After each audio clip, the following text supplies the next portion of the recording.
Okay, punta na po tayo rito. Ito, mga napupulot lang natin kung saan-saan. Tignan nyo, sabi nito, MMDA, sabi raw po ni General Torre, na ngayon ay MMDA, among the options now, PBBM is the best. Sige nga, what are the other options that we are faced?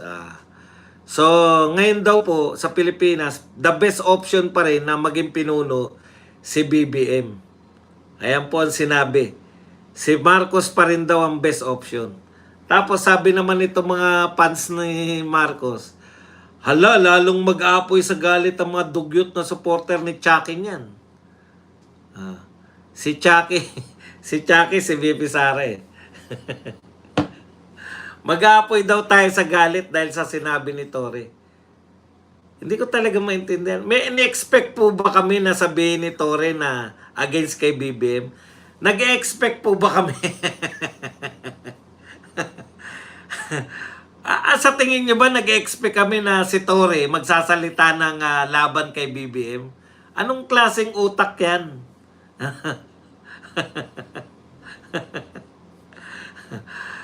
Pupurihin ni Torre si BBM. Sa tingin nyo, ha?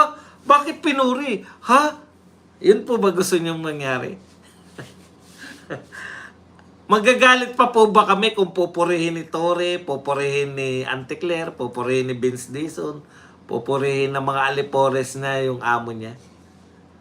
Bakit po kami magagalit? Normal po sa kanilang purihin si BBM. Anak ng tinapay na utak yan. Ha? Ito malupit. Fiscal AJ. Ewan ko kung bakit sikat to. Parang sikat tong Fiscal AJ na to. Sino ba tong Fiscal AJ na to? Parang familiar siya eh, di ba? Bakit siya sikat? May sumikat na may sumikat na nangyari na siya yung sentro ng Baka naalala nyo, parang sikat to, di ba? Familiar yung Fiscal AJ. Sino na nga to si Fiscal AJ? Ito ang sinabi niya. Mamaya, baka may makaalala sa inyo. According to Kiko Barsaga, si Enrique Rason daw ang mastermind ng corruption sa Congress. Tapos, dinugtong niya, so, hindi na si BBM?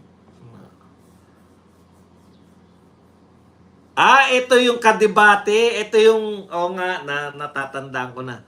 Ito yung mayat-mayang sinasabi ni Libayan na kadebate niya. Tapos natalo si Libayan dito. Di ba? At least, meron siyang, Tatay Badong. Sige.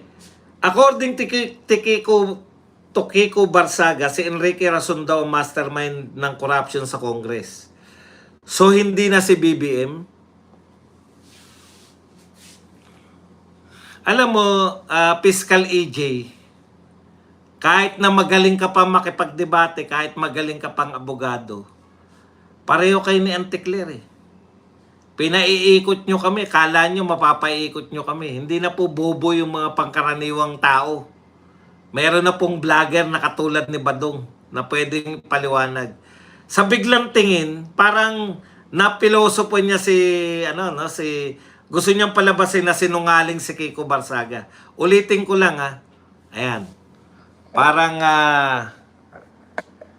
talaga, ngiwi-ngiwi rin to.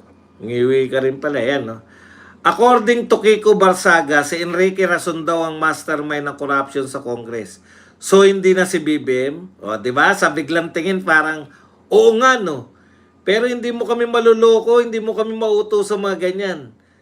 Tama naman si Kiko eh. Ang sinabi, mastermind ng corruption sa Congress. Hindi niya sinabi na si Enrique Rason ang mastermind ng corruption sa Pilipinas.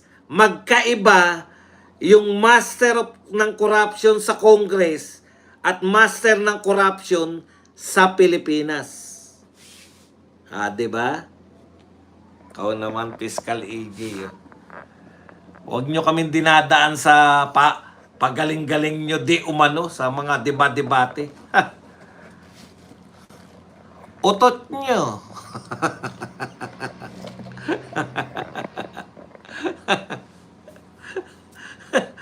Di ba?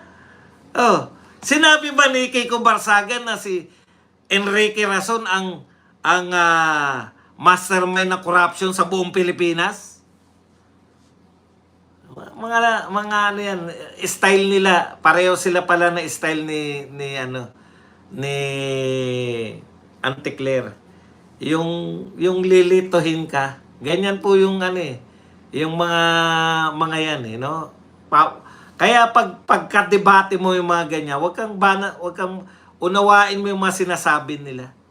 Kasi kaya mo namang hulihin nang bobola lang eh.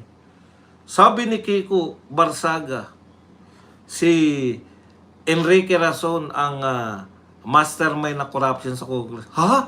Hindi na si BBM? Opo, sa Congress yung sinabi niya. Hindi niya sinabing sa Pilipinas.